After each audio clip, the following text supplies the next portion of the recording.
te ni moom moo di le président de la république waaye ba tey li nga xamante ni moom moo di retouram jotagu ko pour avis bi nga xamante ni dañ ko daal di soumettre woon ñu fixé délai boo xamante ni le lundi 22 la neen passé date boobu mu daal di jàllee li nga xamante ni moom moo di jotuñu benn réponse bu jóge ci exécutif bi bureau assemblée nationale dinañ daal di convoqué li nga xamante ni moom moo daal di nekk ab procédure législative jëm ci li nga xamante ni moom moo di réitérer volonté bi nga xamante ni am nañ ko pour proposer ab loi examiné avant la clôture de la session ordinaire en cours loolee la ñu daal di teg programme seen emploi du temps bu bees wax nañ tamit ci li nga xamante ni moom moo daal di nekk ay souhait yoo xamante ne am nañ ko ñaari projet yoo xamante ne nee nañ soumettre nañ ko li nga xamante ni moom moo di conseil des ministres ba ñu daal di waxtaan ci muy projet de loi des finances rectificatif LFR ak li nga xamante ni moom moo di ab document de débat d'orientation budgétaire BOD boobu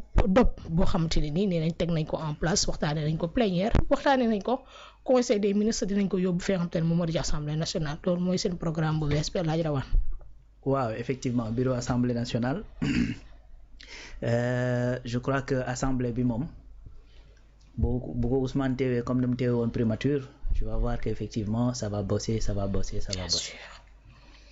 Donc dafa am. nan laa koy waxee sax c'est-à-dire moment yi ñu jëm tu vas voir que au niveau de l'Assemblée nationale lu bare lu jëm ci wàllu texte yeeg yu ni mel te nga xamante ne doon na xaw a am tuuti lenteur dana accéléré wu pour deux choses benn parce que rigueur ak rythme bi nga xamante ne moom la Ousmane Sonko nar a imprimé ci bureau Assemblée nationale boobu nga xamante ni fa la ne pour la simple et bonne raison que li des ci mandat bii nii dafa bareetul donc il faut que lu bari effectivement ñu mën koo jëmmal. loolu dafay challenger l'exécutif parce que désormais exécutif day xam ni assemblée nationale jox na ko benn signal.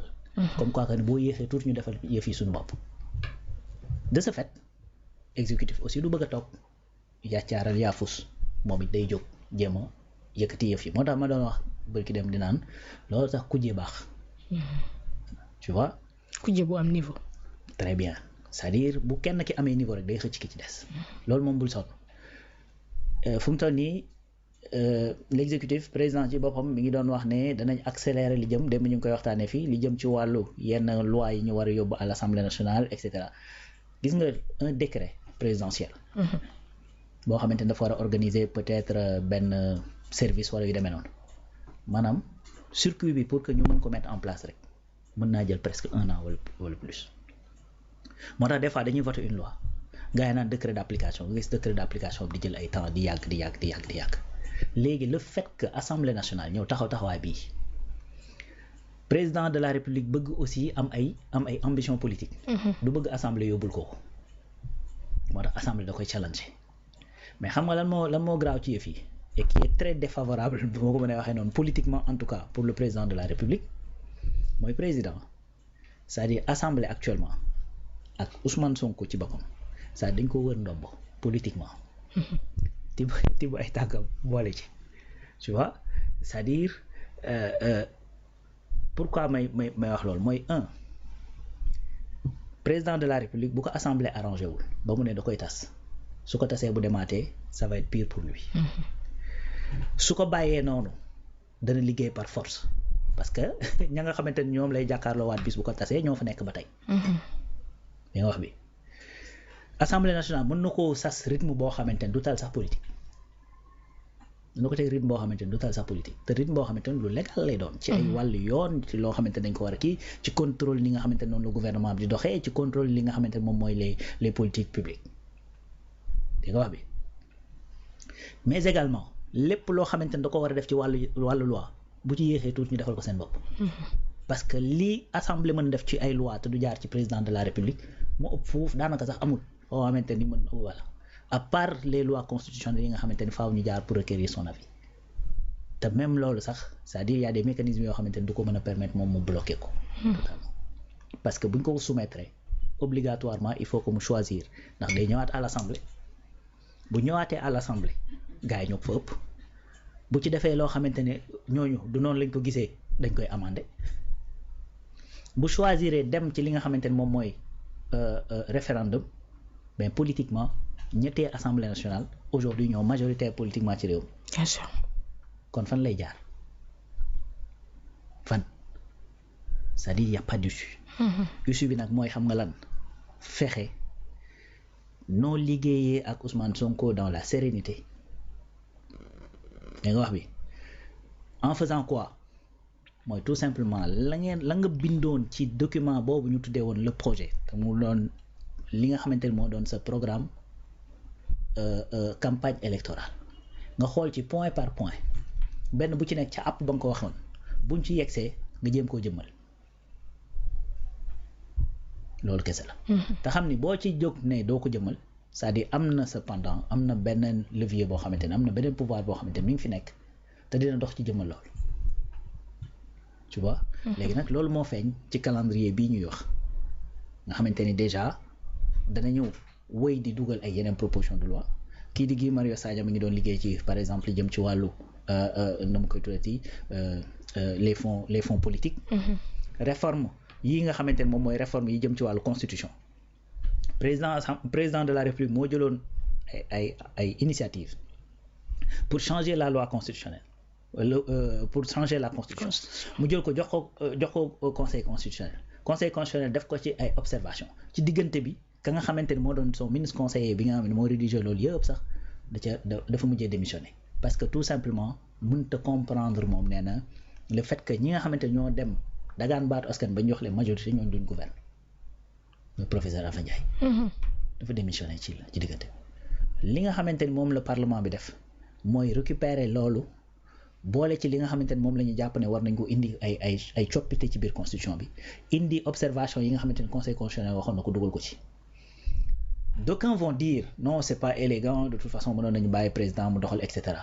mais ils vont jamais te dire c'est illégal et que yëf yi foofu la war a tegu.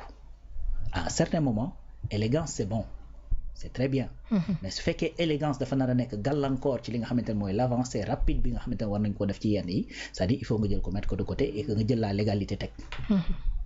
c'est ça li nga xamante ne moom moo am constitution nag moo jox la possibilité à l'Assemblée nationale mu mën a tëgg ay loi moo jox président de la république mu mën a tëgg ay loi mais jox Assemblée nationale la possibilité mu mën a jàllale ay loi sans président de la république mais le président de la république mënoo jàllale ci réew mi benn loi boo xamante ne jaarale woo ko assemblée nationale à part une loi constitutionnelle boo xamante ne da nga koy jaare par référendum su fekkee boobu nga bëgg.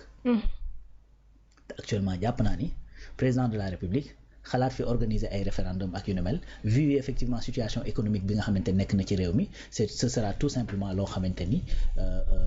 pour man ce sera un autre mauvais coup boo xamante ne dinañ ko indi ci sunu ay finances publiques yi. pour la simple et bonne raison que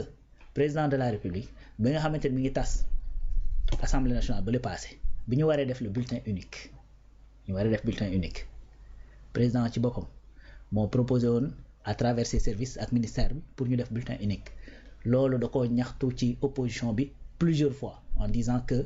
le simple fait bu ñu defoon bulletin unique doon nañ mën a économiser 7 milliards. donc koo xamante ne loolu dañ ko def mu metti la ba nga ñaxtu ko plusieurs fois wax ne waroon nañoo économiser ces 7 milliards au Sénégalais pourquoi ngay war a dem référendum boo xamante ni leer na ne boo ci demee itam doo ci am ndam oui parce que fi mu toll nii boo jaaree référendum c'est-à-dire da ngay fekk ne la nga def ci la ngay laaj askan wi mu dëppoo ak liy gis-gisu parti bi nga xamante ni wala boog coalition wala boog en tout cas parti bi nga xam ne moo ëpp doole ci réew mi politiquement tu vois. donc bu fekkee àndu leen ci boo demee aussi da ngay am revers loolu mooy leen tu vois. donc en tout cas assemblée bi on attend de voir vraiment beaucoup de choses yoo xamante ni danañ ko kii man en premier man bokk na ci li nga xamante ni à chaque fois dama ko doon rappeler di wax ne constitution bi dañ ko war a laalaat et puis très rapidement parce que lu bari ay lois yu bari fii ci réew mi yoo xamante ne dañ koy def dem conseil constitutionnel daal di koy rejeter c'est parce que effectivement constitution moo am jafe-jafe. donc loolu su fekkee am na nag da ngay dem fa yëf yi amee jafe-jafe nga régler ko foofu c'est-à-dire à la source mooy li El Malick waxoon rek après mu jul polémique parce que Sénégal moom apparemment quand certains parlent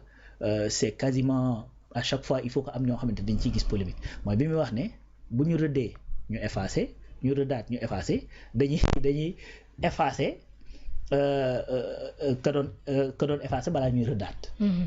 parce que pour la simple et bonne raison su fekkee ni boo indee loi yóbbu conseil constitutionnel mu dàq ko nga defaat yóbbu conseil constitutionnel mu dàq ko xanaa la moindre des choses mooy nga posé wu la question lan moo tax ñuy dàqee boobu ba tey c'est-à-dire soit conseil constitutionnel peut-être am na jafe-jafe soit constitution ba nga xamante ne ci lay sukkandiku am na ñu ci war a soppi. boobaa dañ koy soppi. bien sûr dindi conseil constitutionnel def ko cour constitutionnel te cour constitutionnel bi xam nga lan moo ci gën a intéressant voilà une idée bu nga xamante ne xam nga ñan ñoo ko porté ñi nekk au pouvoir tey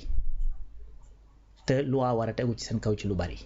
ñu war a veiller à ce que ñoom ñuy respecter loi ba pare di respecter loo nit ñi loi c'est-à-dire muy Pastef ak ses alliés bi nga xamante ne ñu ngi campagne ñoom ñoo wax ne bu ñu ñëwee il faut que ñu changer conseil constitutionnel def ko cour constitutionnel xam nga lan moo tax. c'est-à-dire pour façon bi nga xamante ni moom la conseil constitutionnel di liggéeyee ñu yokk li nga xamante ni mooy ay pouvoir am niñ ko mën a saisir également xam nga tey les conditions pour saisir dafa compliqué tey war ngaa mën a dem par exemple ci élection par exemple élection législative yi passé ñuy wax ne Barthélémy Diaz warul woon a bokk d'autant plus que ba mu nekkee sax député dañ ko génnewaat assemblée nationale parce que dafa amoon condamnation définitive mais bokk na am nañu def recours dañ leen ne yéen waru leen koo def tu vois su fekkee ne léegi dafa nekk une cour constitutionnelle ça day mën a permettre tey même au niveau de l'assemblée nationale am na loo xamante ne mën na faa xew c'est-à-dire la cour peut statuer bien que effectivement il y a séparation des pouvoirs et tout ça mais c'est-à-dire dañuy yokk ay champs ba nga xamante ni tey mode de saisine bi dana gën a mën a yomb dana gën a mën a yaatu dana gën a mën a liggéey dana gën a mën a veiller effectivement à ce que la constitution soit respectée et pourtant ci ñi mu nar a tegu seen kaw ñoo am idée boobu léegi su fekkee dañoo dem ba ci biir assemblée nationale bi président Pastef jiite nekk président de l'assemblée nationale insister pour que ñu def ces changements mais ñooñu xanaa bëgg nañ lu leer parce que bu ñu doon am lu ñu doon nëbb wala dara wala lu ñuy bëgg wala yu demee noonu xëy na mën nañ koo traîner comme nañ ko daan defee démb ak bërki démb c'est ça qu'on appelle une volonté politique loolu mooy volonté politique donc soo duggee ci biir constitution nga ni parce que man loolu laa jàpp je sais pas ndax ci modification yi ñuy dugal dana ci bokk wala déet man jàpp naa ni ci biir constitution par exemple privilège